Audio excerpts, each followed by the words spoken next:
dream work, isn't it? So I'm sort of living in your dreams, because I was just thinking that 7 here is success unfulfilled, and I was trying to remember what the other pictures look like in the weights, but in the 7 of Cups you've got the, it's like a dream card, isn't it? And so you have to make a choice, or I use it being, I don't know, are you actually just daydreaming about everything? We're moving on to the 7 now, is that? Sorry. Oh, I thought we were doing Oh, something. nearly, yeah, we're just about to. Sorry. It's okay. I mean, yeah, it's like, where do you get your inspiration from? Bring it in. Yeah. Sorry, I thought we'd it's gone 2 on or to 3 7. or okay. So, moving on. How are we doing for time? A little bit slow. Number 7. This Qlipoth corresponds with Netza. Harab Serapal. The ruler is Baal, Lord of Darkness, blah blah blah. The demons are the ravens of the burning of God. Netzach is the openness of natural love. The Harab Serapal, the ravens of death, who reject even their own. The outer form is Thumiel, the foul substance of God. Okay, my images of this one. I've got a few images came out of this one. One was of the battlefield and the ravens are just eating. Eyeball here, big there, just pulling things apart, tearing, like the predators just tearing things apart. I had an image of reality TV, people looking at the TV, watching the latest reality TV or watching the catastrophes on TV, they're eating popcorn. So consuming this stuff. And there's no longer any connection emotionally towards their eating. This idea of eating, and this is why I kind of got gluttony for this one, it's this idea of just literally feeding and feeding and feeding. And someone talked about cancerous growth, where life is created as easily as it is destroyed, overwhelmed with feeling and burn out the demons that eat their own children. This idea of kind of just feeding, rather than life that, I mean,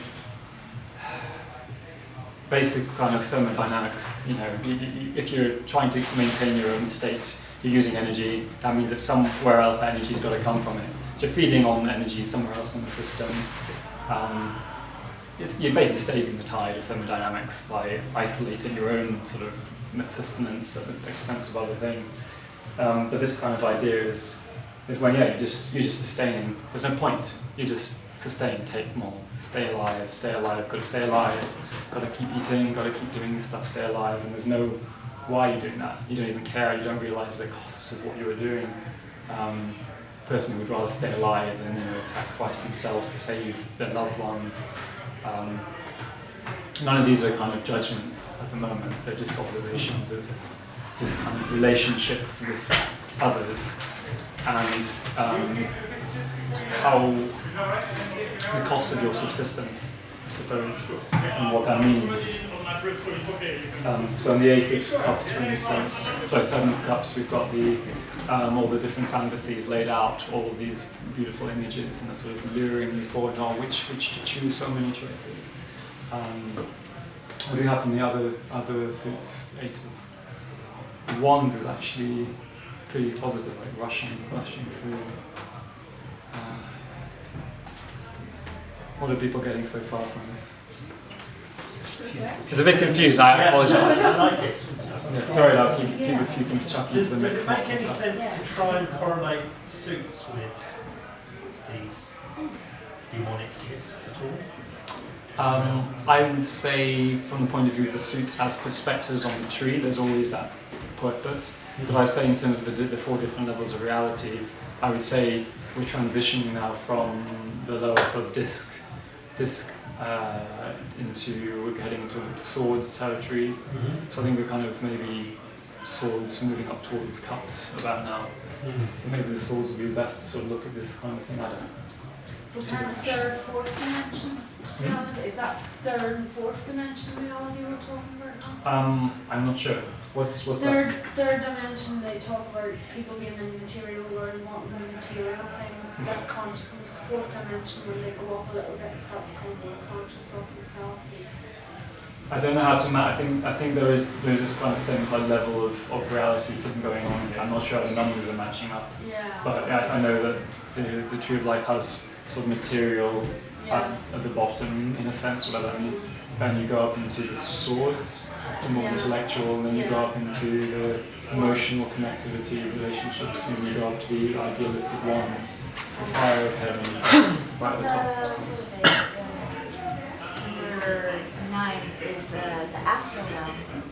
Yeah. Which is obviously a very strong cut one. That's why I'm saying it's like, I don't know if you can split it up like that. So I think the 9 for me has always been very evocative for the cups. So I think it's kind of that idea about maybe the imagery or something, or the mental imagery, the symbolism, that it's not the feelings so much as the symbols. I don't know. I'm misseeing this one. I defer to the Queen of Cups for a bit more information. I see the Qlipoth of the 7 to be kind of empty pleasure. Like a lot of people, they'll go out partying and all that stuff, but they don't actually feel satisfaction inside. I read somewhere that Crowley said that 7s are, what is it, external splendor, but internal, I don't know what the word, turmoil, squalor. It's interesting. Something looking good, but actually not so great. It's funny, isn't it? Because if what is important for you is what you see, then it's going to be outside that you see, so the inside isn't going to be. But then if it's more important about what makes sense, more about the internal, then you kind of forget about the bits that are visible. So it feels like a kind of maybe fairly obvious but curious flip side of each. The 7 and the 8 kind of on each side, internal versus external. Sounds like a maturing card of its external splendor, which we all work towards when we're young. And then when we get to a certain age, we start waking up and looking for more spiritual, possibly. Internal turmoil, but doesn't relate to that. Yeah. So it sounds something on the maturing level. When you mentioned seeing the 7 as the opposite to the 8, because we were describing 8 as kind of being too rigid and dogmatic, maybe 7 as being too unfocused in a way. There's 2, not 2. There's no form. It's like you don't really have a solid. I was trying to distinguish the 10 from the 7, because the 10 is this idea of avarice, this idea of kind of possession by the external. I thought that the 7 is something, it's more about that internal link, that kind of emotional response, connection with what's happening in the world outside that makes it meaningful. It's like, you can eat, but you don't realise what it's doing, you don't realise the costs of what you're doing.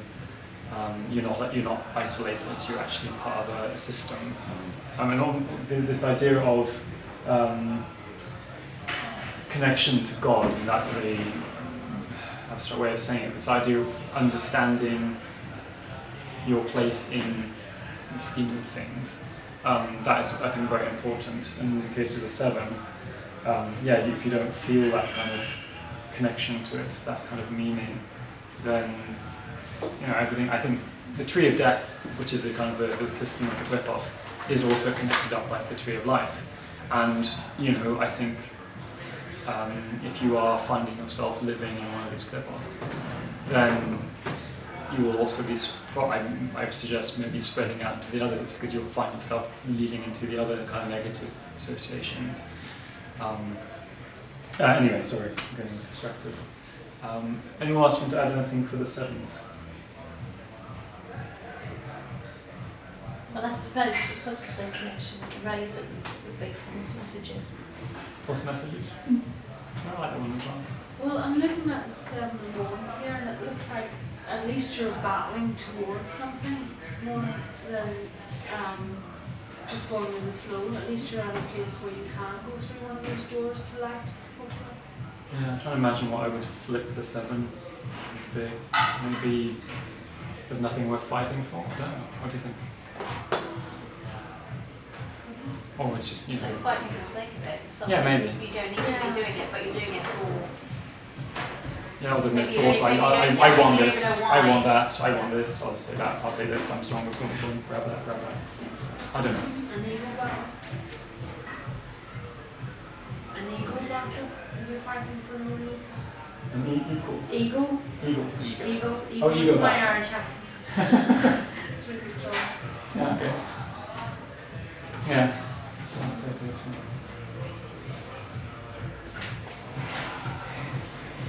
Yeah, okay. Let's move on to that. I'm now So gassing. what sin did you put down there? Did you gluttony. actually gluttony as well? I've written that. Yeah, which on the face of it, it's about eating too much. But Yeah. I think it's more about, you know, that kind of what the significance is, why we eat so much. Like people got comfort eating, for example. Yeah. I know I've got a few friends say, you know, I have such a problem with my diet, I can't diet for the sake of keep failing. And go, well, why do you eat so much? It's because you want to, because it makes you feel better, because you feel terrible, because there's this big spiritual hole in your chest that you can't fill. So you keep eating because you can't fill it. And this is the kind of another aspect of this Qlipoth, is that kind of gaping hole that you don't know what to fill, and you're just grasping and stuffing it in your mouth. And it's all just shit. Okay, moving on to the 6. Thagirian corresponds with Tiphereth. Tiphereth is the beautiful kind of shining gem in the center of the mandala, the beautiful, radiant, highest guardian, holy guardian angel of consciousness. Beautiful, wonderful. So you'd expect this one to be pretty nasty, which is the flip side. Let's find out. The ruler is Belphegor, who is the lord of the dead. The demons are those who bellow grief and tears, also called the hagglers, and I think somewhere I read they were called the disputers, which always makes me think of litigation, and defenders, lawyers, and paperwork. Tiphereth is a place of great beauty and rejoicing. The Thagirian build ugliness and groan about it. The cortex of the Thagirian is called Zomiel, the revolt of God. Okay, now, I was expecting, I thought to myself, what would the opposite or the negation of Tiphereth be? You know, I kind of want to throw that open, so I'm curious to see what you guys think. So what is the flip side of the 6s for you? Well, if you think about it as a sun centre, then it is actually, well, dark. I suppose, just to use the word hell, I'm not saying hell, it's your sort of your cold side. It's the very opposite. It's like being out in deep space and having no feelings or being frozen. And so in the same way, as we expand through our solar system, our own solar plexus, this is sort of total shutting down and contraction of everything. I think you've hit the nail on the head. Oh, sorry. Completely. Bang on. I think, yes, I think it's avarice. Have we done avarice? I think it's avarice. I suggested avarice for the number 10, Okay. the obsession with things, but I will suggest why I think it is something else in a sec. What are the 6s, inversions, reversals, people want to... I wonder if it's narcissism Mm-hmm. as the Tiphereth is like the beauty of one's own soul kind of thing, and then you get kind of obsessed with it, and that's what narcissists do. They kind of see themselves as beautiful, and then everything else is so ugly. And, yeah. My intuition is telling me to think about this in a whole different way. It's telling me to look at it connected to economics and finance. Cool. And that as the system that we've been moving through, which would be capitalism, Okay. and how it's possibly run its course in certain ways, and we need to look at it. So the people that are actually moaning and groaning in ugliness, I'm wondering if that's some, not knocking rabbi, the rabbi that might have, when they laid that down, they want to build beauty in society and stuff. And then there's always going to be ugliness, people are going to have their karma and not get into that maybe. But at this time that we're going through, because we're going through so many changes on the planet, economically and stuff, maybe I would be willing to overlook this and see the ugliness and the groaning is actually something we should be listening to make the changes. Yeah. Do you mind me coming in at that level? No, I love it. I mean, this that's is the idea of the 4 different perspectives. This is Yeah. exactly what I want. And that's why, you know, it's like a double mirror, really, when you look at it. It has got its beauty, and then it has people who don't get into the beauty because they're learning from their chicken or their karma, whatever you want to call it. And then you've got to take it to this context, 2016, what's going on in the planet at the moment. We need to listen to the ugly and the groaners maybe and see what we're doing in the beauty realm to change it. Yeah, one of the things about the belling of the frontiers,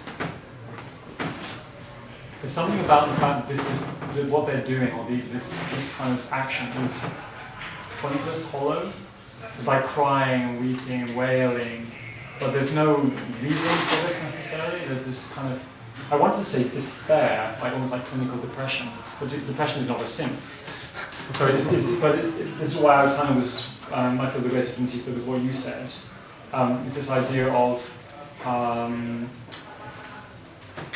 that kind of despair, that kind of lack of connection.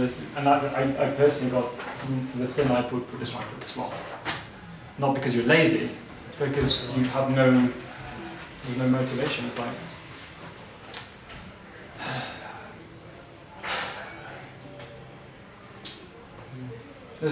you don't feel anything. There's no connective. It's just barren, completely barren, desolate. Not even ugliness. And ugliness would excite something maybe. If it sounds something really repellent, you would maybe rise up and say, "Oh, this atrocity, we should deal with it," whether it be emotional or even you seeing something you don't like. At least that will incite something, some action. But this desolation, this death, it's just, you may as well be dead because there's nothing alive in you anymore. The description here made me actually think of, here it says fellow grief and tears and hagglers and ugliness, build ugliness and groan about. It makes me think of having a negative emotional spiral and just wallowing in that roller coaster. Like the drama. Like you've been stuck in the drama. I see. Getting something, do you mean that? Like getting something out of it? Yeah, possibly that as well. It just makes me think of, I'm sure we've had these experiences before ourselves or with people we knew who would groan about a problem, and then if anyone tried to offer a solution, they'd almost get pissed about it. They just want to be. They're like, no, I'm stuck. Yeah, Don't try to you grow. want to grow. Yeah. I got that. This idea of this whining. Yeah, I would say the grief is really the whining. It's the whine. Endless whine. Oh, it's all so great. Why is life so terrible? Oh no. It's just, they're not even, they're not doing anything about it. They're staying in this place and just choirs of desolation, just singing this hymn to whatever, I'm getting this one's evolutionary and present time. This one should be deconstructed.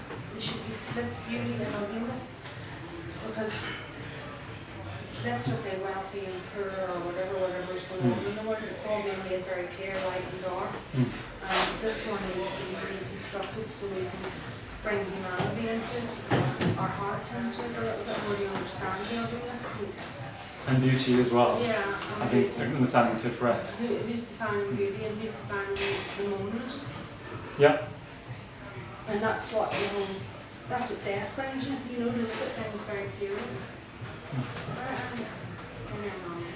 No, I think there's something interesting there. It's about these words that we're using, like beauty and ugliness. They're already polarizing our actions. We can't see the full picture anymore. So we're already pushing away, or pulling to, and not encountering the whole thing. That's where the deconstruction was really strong. Those 2 points. Yeah, no, I agree completely. I think beauty and ugliness, they're quite old-fashioned words. They tend to tell you that kind of wonderful elation or whatever you might feel for beauty. But then it's very easy to say, oh, beauty's in the eye of the beholder, you know, what do you find beautiful? But I mean, this is alluding to not just an isolated kind of, oh, that's pretty. Because it's supposed to be something that completely blows your entire reality or whatever state of context you are in. You go, my God, I've literally just seen the face of God. I will, you know, you're just blown away completely. And then the next day